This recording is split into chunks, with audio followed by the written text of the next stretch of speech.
And now, I don't know if you hear the fly here, but this is the only thing that is interrupting this amazing silence. Don't get to experience it too much in this world.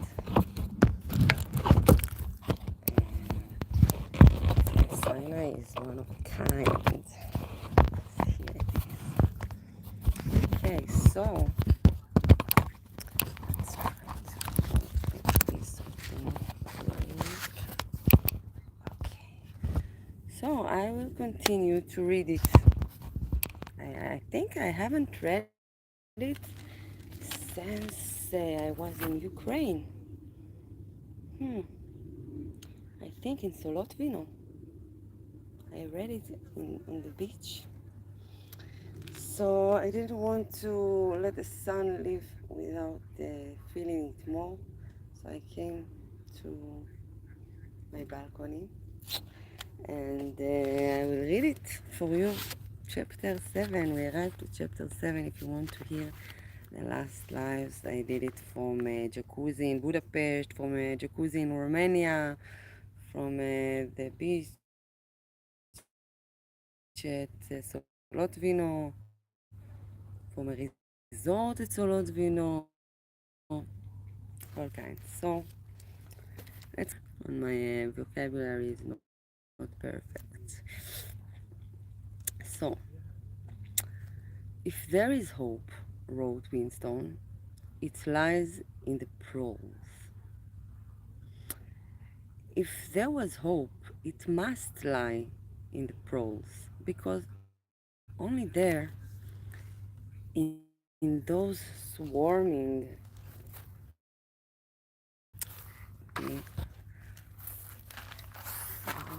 away a bit more. Okay, now it's better.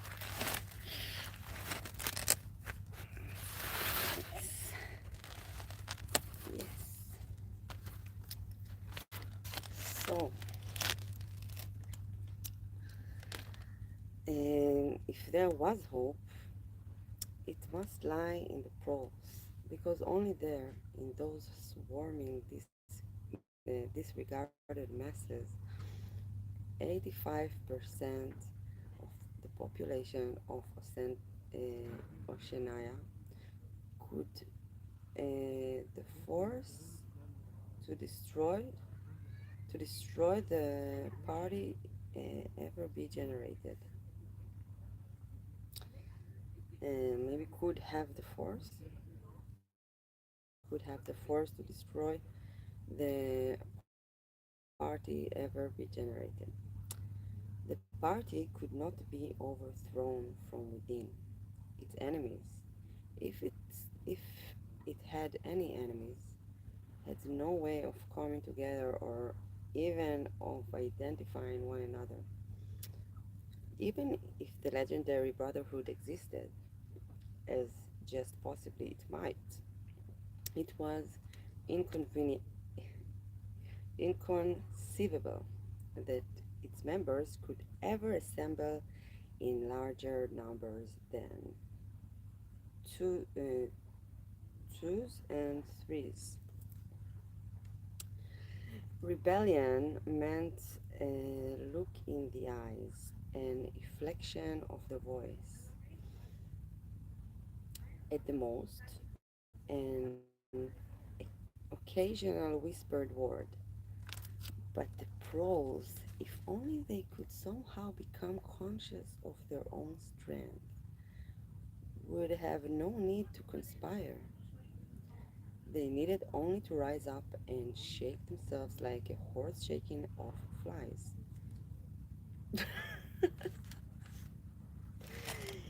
If they chose, they could blow the party to pieces tomorrow morning.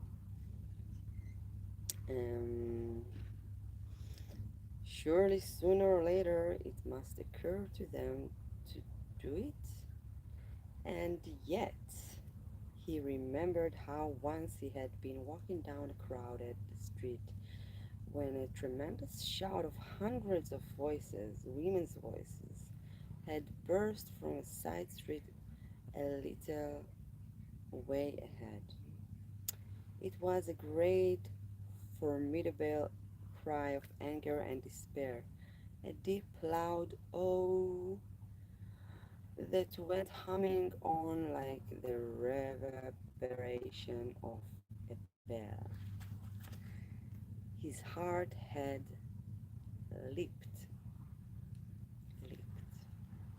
It started, he had thought, a riot.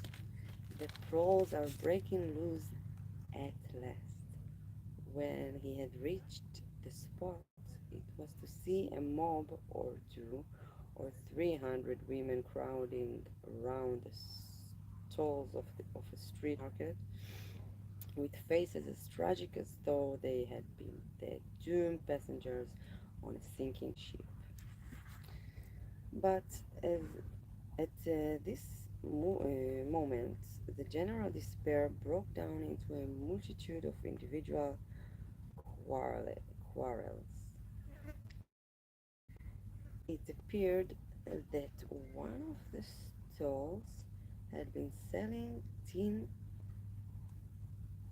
suspense. Suspense.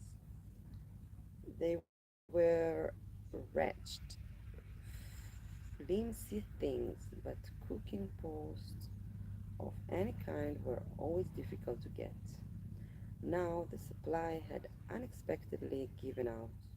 The successful women, bumped and jostled by the rest, were trying to make off with, with their suspense, while dozens of others clamored round the stall, accusing the stallkeeper of favoritism and of having more suspense somewhere in reserve.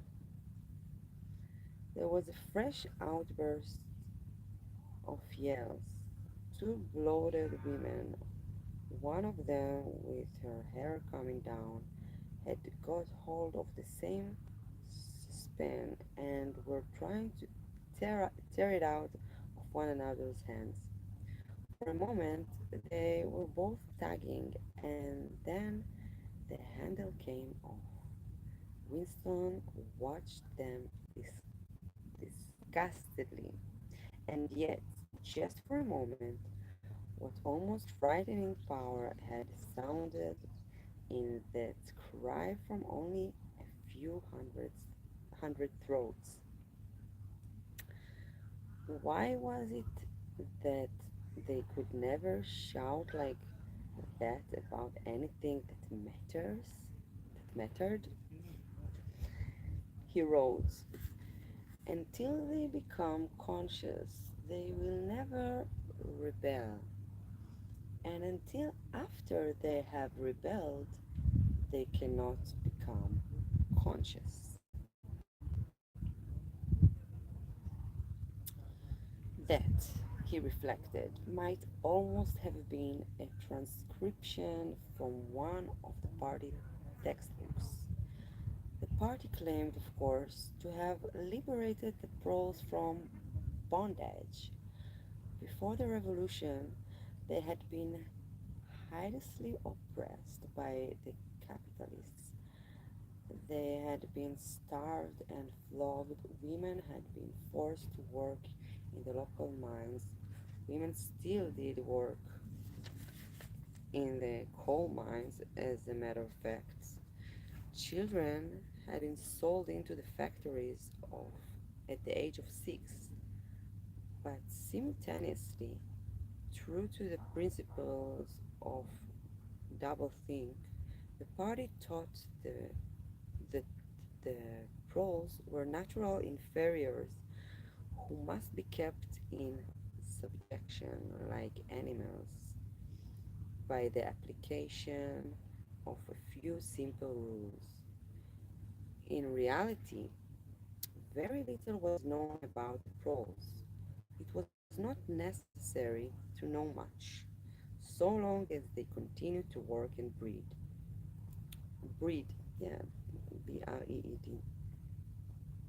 They, their other activities were without importance, left to them, left to themselves, like cattle turned loose upon the plains of Argentina. They had reverted to a style of life that appeared to be natural to them, a sort of ancestral pattern. They were born, they grew up in the gutters, they went to work at 12, they passed through a brief blossoming period of beauty and sexual desire. They married at 20, they were middle aged at 30, they died for the most part at 60.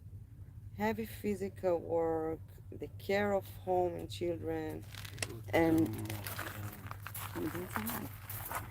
and, and heavy physical work, the care of home and children, petty quarrels with neighbors, films, football, beer, and above all, gambling filled up the horizon of their minds. To keep them in control,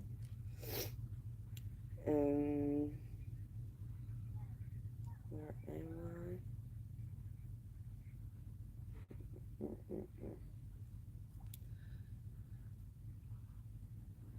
To keep them in control was not difficult. A few agents of the thought police moved always among them, spreading false rumors and marking down and eliminating the few individuals who were judged capable of becoming dangerous. But no attempt was made to indoctrinate them with the ideology of the party.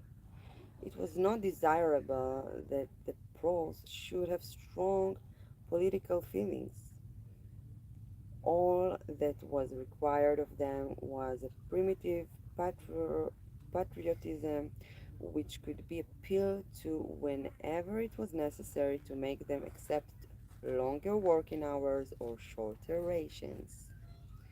And even when they became discounted, as they sometimes did, their discontent led nowhere, because being without general ideas, they could only focus it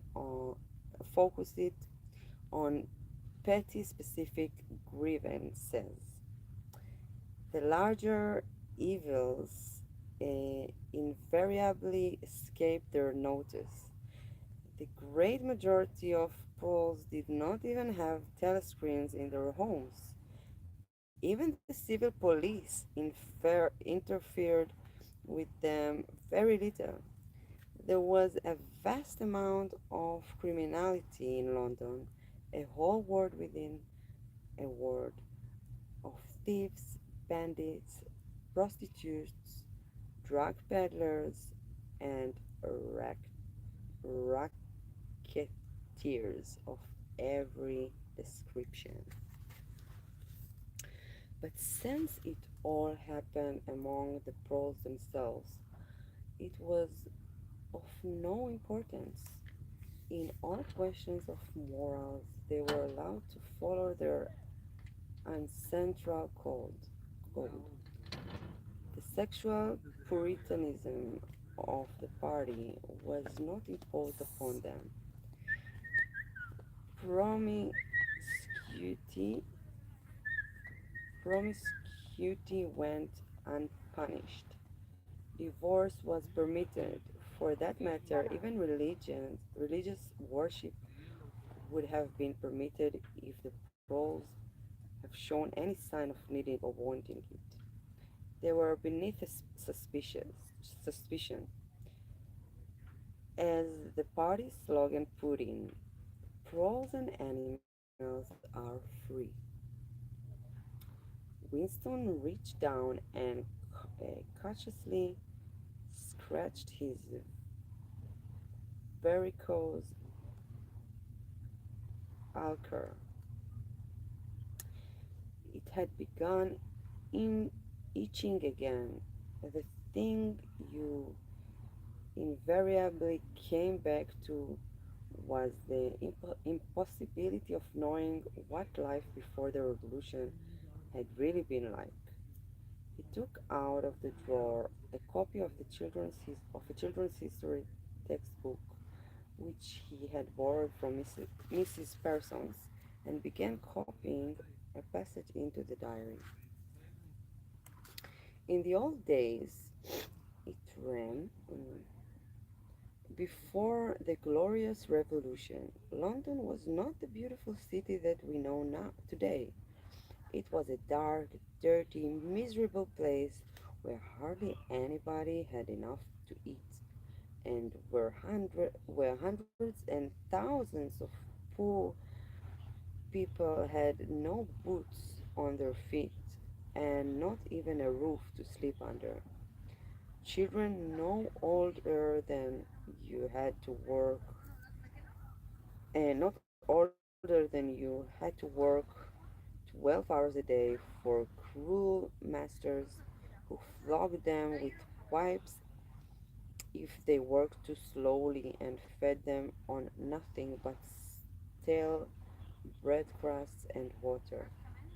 But in among all this terrible poverty, there were just a few great big beautiful houses that were lived in by a rich man who had as many as 30 servants to look after them. These rich men were called capitalists. They were fat, ugly men with wicked faces, like the one in the picture on the opposite page. You can see that he is dressed in a long black coat, which was called a frock coat, and a queer shiny hat shaped like a stovepipe, which was called a top hat. This was the uniform of the capitalists, and no one else was allowed to wear it. The capitalists owned everything in the world, and everyone else was their slave. They owned all the land, all the houses, all the factories, and all the money. If anyone disobeyed them, they could throw them into prison, or they could take his job away and starve him to death. When any ordinary person spoke to a capitalist, he had to cringe and bow to him and take off his cap and address him as Sir. The chief of all the capitalists was called the king. And and then he returns. But he knew the rest of the catalogue. There would be mention of the bishops in their lawn sleeves, the judges in their ermine robes, and the pillory, the stocks, the treadmill, the catamine tails, the Lord Mayor's banquet, banquets, and the practice of kissing the Pope's toe. There was also something called the jus prima noctis, which would probably not be mentioned in a textbook for children. It was the law by which every capitalist had the right to sleep with any woman working in one of his factories. How could you tell how much of it was lies? It might be true that the average human being was better off now than he had been before the revolution. The only evidence to the contrary was the mute protest in your own bones. There was the instinctive feeling that the conditions you lived in were intolerable and that at some other time they must have been different. It struck him that the truly characteristic thing about modern life was not its cruelty and insecurity, but simply its bareness, its dinginess, its listlessness. Life. Can you please turn a bit the sound, the volume? Thank you. Um, so the only evidence to the contrary of was the mute protest in your own bones, the instinctive feeling that the conditions you lived in were intolerable and that at some other time there must have been different. It struck him that the truly characteristic thing about modern life was not in its cruelty and insecurity, but simply its bareness, its dinginess, its listlessness, list, listlessness. Life, if you looked about it, uh, if you looked about you, bore no resemblance not only to the lies that streamed out of the telescreens, but even to the ideals that the party was trying to achieve. Great areas of it, even for a party member, were neutral and non political, a matter of slogging through dreary, dreary jobs, fighting for a place on the tube, darning a worn out sock, catching a saccharine tablet, saving a cigarette ends. The ideal setup by the party was something huge, terrible, and glittering, a world of steel and concrete, of monstrous machines and terrifying weapons, a nation of warriors and fanatics marching forward in perfect unity, all thinking the same thoughts and shouting the same slogans, perpetually working, fighting, triumphing, persec- persec- persecuting 300 million people, all with the same face. Eh, the reality was decaying. Dingy cities where underfed people shuffled to and fro in leaky shoes in patched up 19th century houses that smelled always of cabbage and bed lavatories.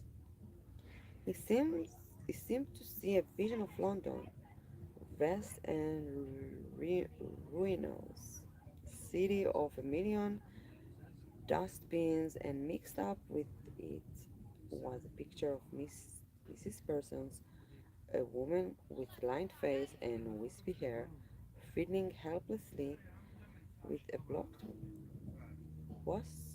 waste pipe. He reached down and scratched his ankle again. Day and night, the telescreens bruised your ears with statistics proving that people today had more food, more clothes, better houses, better recreations, that they lived longer, worked shorter hours, were bigger, healthier, stronger, happier, more intelligent, better educated than the people of 50 years ago. Not a word of it could ever be proved or disapproved. The party claimed, for example, that today 40% of adults proles were literate. Before the revolution, it was said the number had only been 15%. The party claimed that the infant mortality rate was now only 160 per thousand, whereas before the revolution it had been 300, and so it went on. It was like a single equation with two unknowns. It might very well be that the literally every word in the history books, even the things that are accepted without question, was pure fantasy. For all he knew, that might never have been any such law as the Jews prima dontics, or any such creature as a capitalist, or any such garment as a top hat. Everything faded into mist. The past was erased. The erasure was forgotten. The lie became truth. Just once in his life he had possessed after the events. After the event. That was what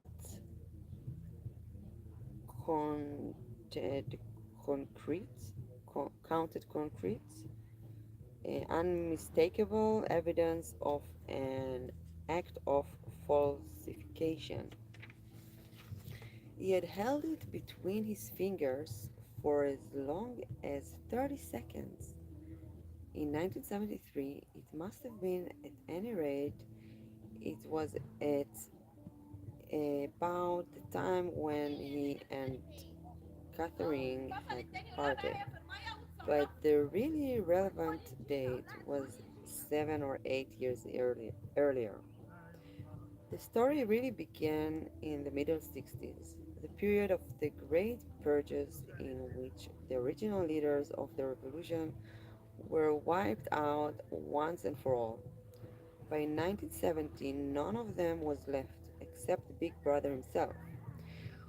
All the rest had by that time, all the rest had by that time been exposed as traitors and counter-revolutionaries. Goldstein had fled and was hiding no one knew where, and of the others, a few had simply disappeared, while the majority had been executed after spectacular public trials at which they made confessions. Of were three men named Jones, Aronson, and Rutherford. Rutherford. It must have been in 1965 that these three had been arrested. As often happened, they had vanished for a year or more, so that one did not know whether they were alive or dead, and they had suddenly been brought forth to incriminate themselves in the usual way. They had confessed to intelligence with the enemy. At that date, too, the enemy was Eurasia. Eurasia.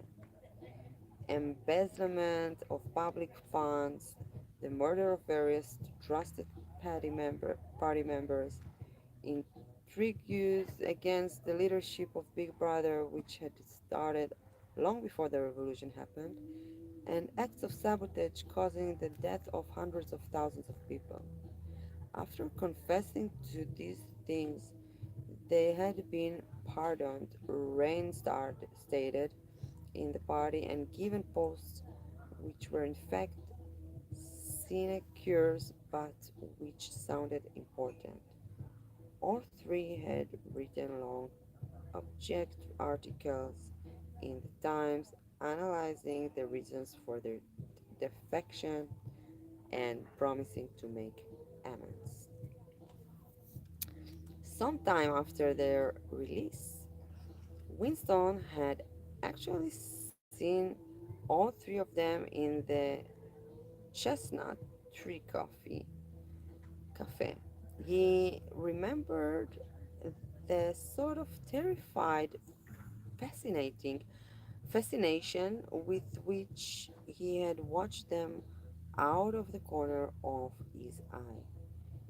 They were men far older than himself, relics of the ancient world, almost the last great figures left over from the heroic days of the party.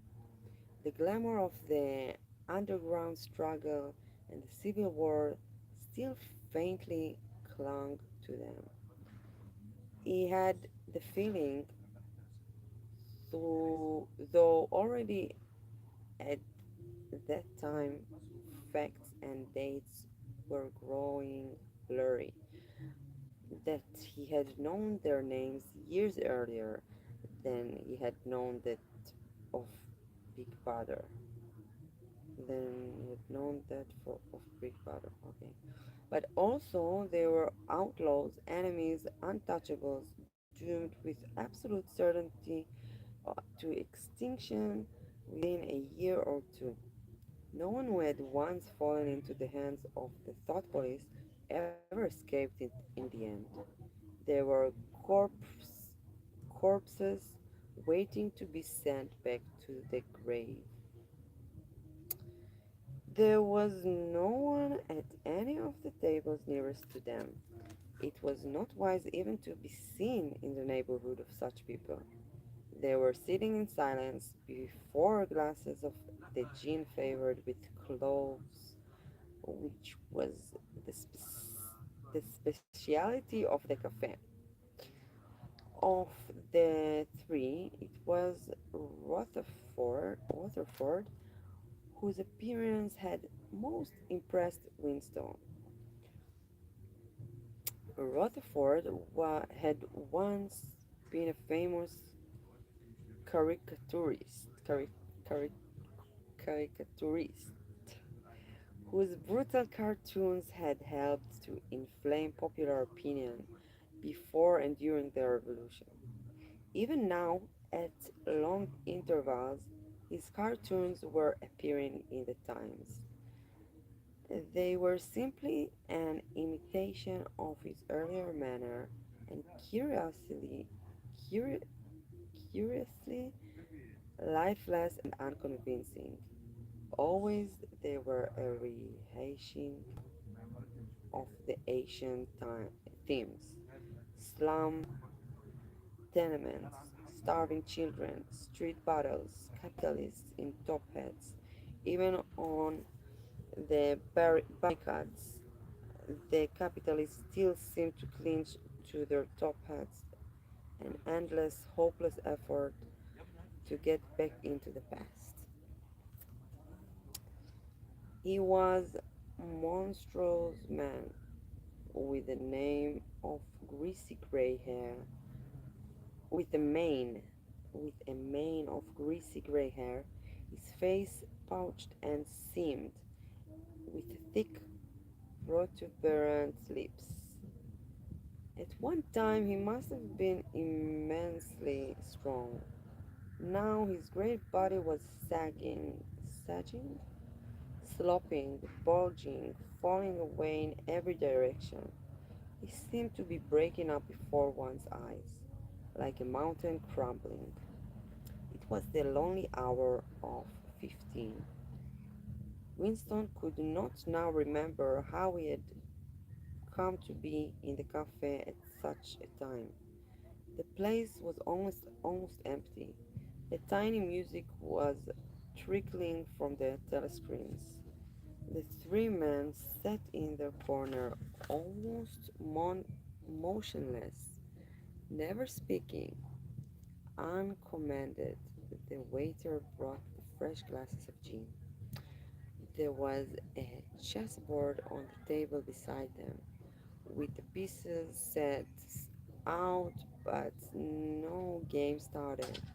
And then, for perhaps half a minute in all, something happened to the telescreens. The tune that they were playing changed, and the tone of the music changed too. There came into it, but it was something hard to describe. It was peculiar, cracked, braying, jeering note. In his mind, Winston called it a yellow note, and then a voice from the telescreen was singing. Under the spreading chestnut tree, I sold you and you sold me. There lie they, and here lie we, under this spreading chestnut tree. The three men never stirred, but when Winston glanced again at Rutherford's ruined face,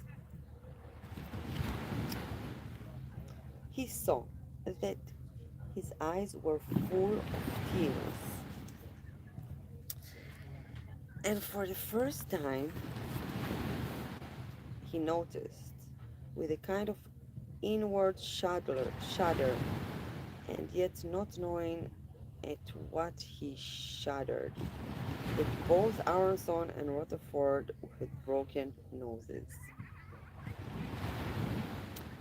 A little later, all three were rearrested.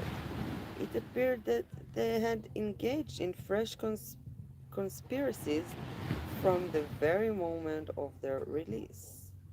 At their second trial, they confessed to all their old crimes um, over again with a whole string of new ones. They were executed, and their fate was recorded in the party histories, a warning to posterity.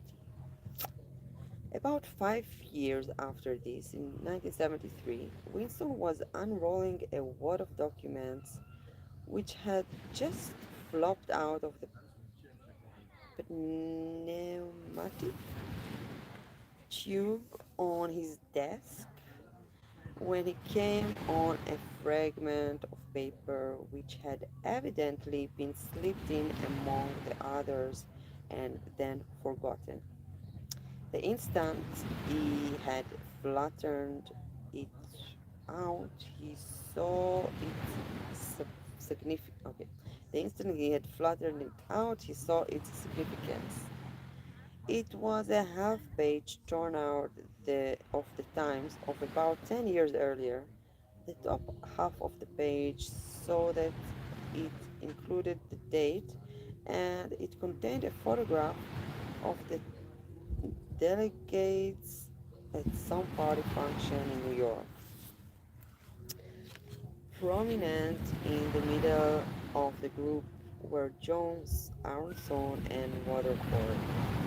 There was no mistaking them. In any case, their names were in the caption at the bottom.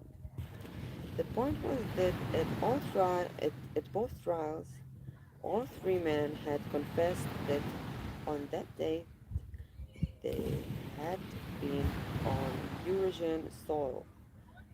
They had flown from a secret airfield in Canada to a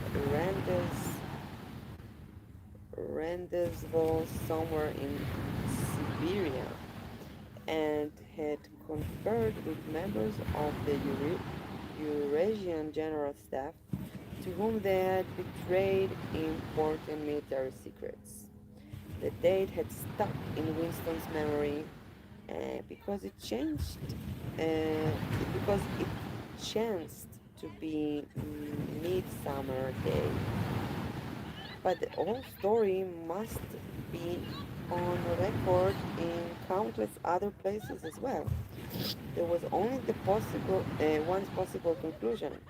The confessions were lies. Okay. Of course, this was not in itself a discovery.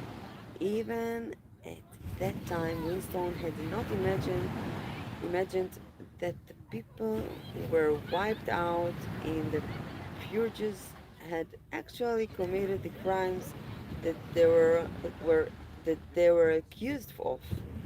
But this was concrete evidence. It was a fragment of the abolished past, like a fossil bone which turns up in the wrong stratum and destroys a geological theory. It was enough to blow the party to atoms if in some way it could have been published to the world and its significance made known. He had gone straight on working. As soon as he saw what the photograph was and what it meant, he had covered it up with another sheet of paper. Okay, I will go to another place because the interrupting. Go.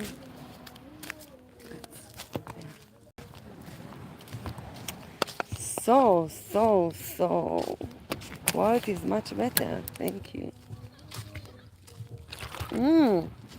Yes, I'm lucky to be able to read in such a beautiful place, but you can also read in this amazing place. No? You don't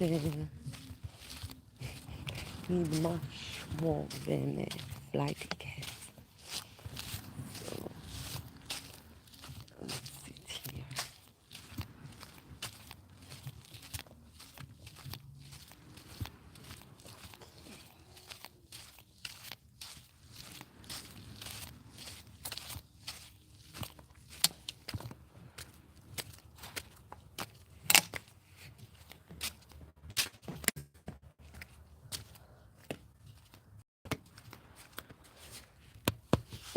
So,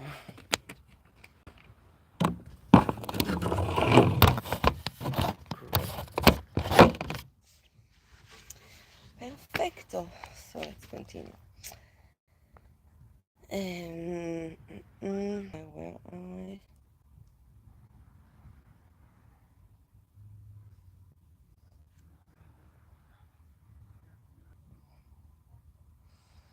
Okay, I think it's here. He had gone straight on working. So not a million people were wiped. Yeah. Mm. It was enough to blow the party to atoms if in some way it could have been published to the world and what it means. He had covered it up with another sheet of paper. Luckily, when he unrolled it, it had been upside down from the point of view of the telescreen. He took his scribbling pad on his knee and pushed back his chair so as to get as far away from the telescreen as possible. To keep your face expressionless was not difficult, and even your breathing could be with an effort, but you could not control the beating of your heart, and the telescreen, for instance, would betray him. Then, without uncovering it again, he dropped the photograph into the memory hole, along with some other waste papers. Within another minute, perhaps, it would have crumbled into ashes.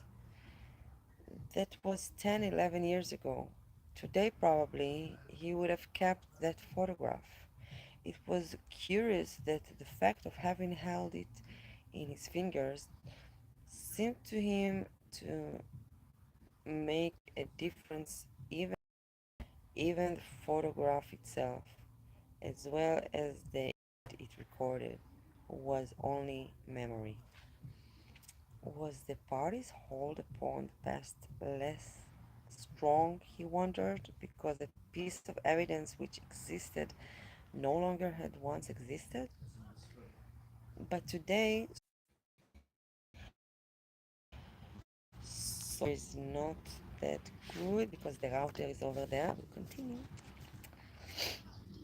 So the past not only changed, but changed continuously. What most afflict, afflicted him with a sense of nightmare was that he had never clearly understood why the huge impor, imposture was undertaken. The immediate advantages of fal- falsifying the past. Okay, I cannot do it here because internet is not loud, so I will come back to my room. Colors. Hello, hello. It's not bad. Okay, so I will stay here in the middle. I think we turn off the music or lower the voice and sound. Okay, so I will continue here.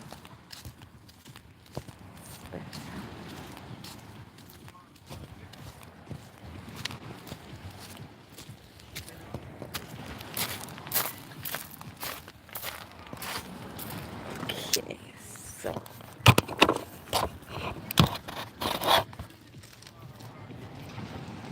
okay, so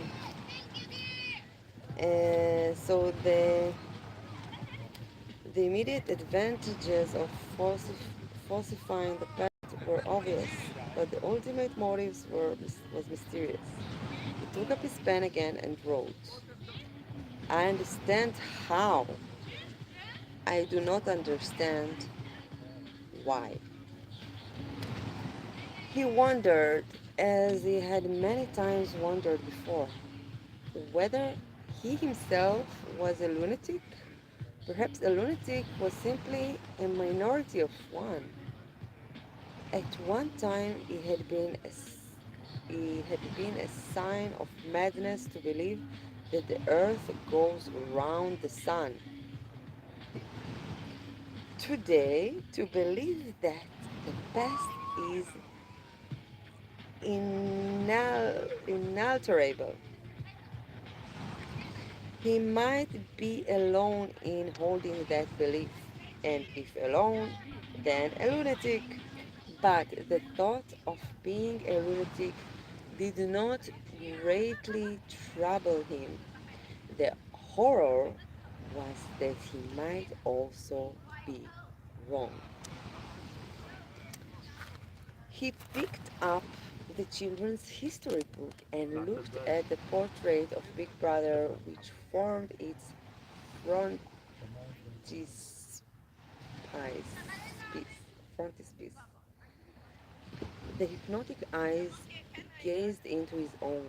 It was as though some huge force were pressing down upon you, something that penetrated inside your skull, battering against your brain, frightening you out of your beliefs, persuading you almost to deny the evidence of your senses.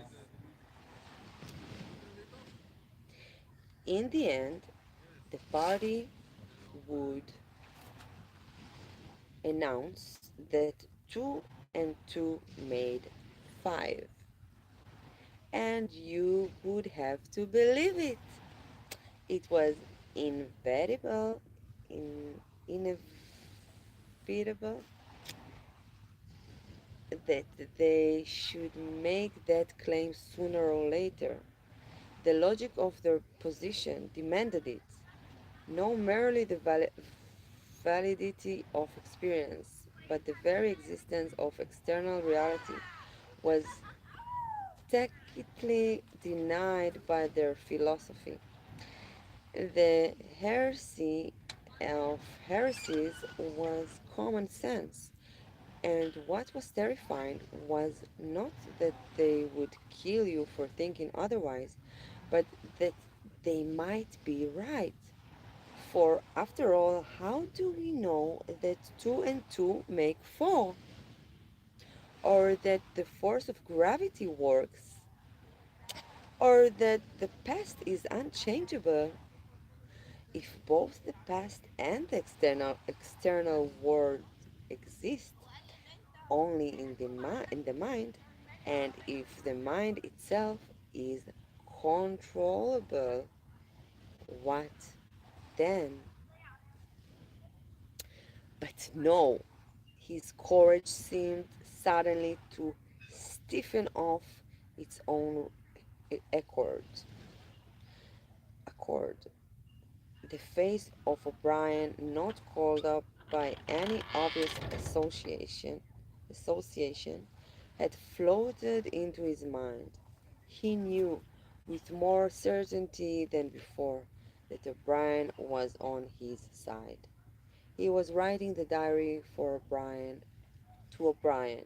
It was like an interminable letter which no one would ever read, but which was addressed to a particular person and took its color from that fact. The party told you to reject the evidence of your eyes and ears. It was their final, most essential command.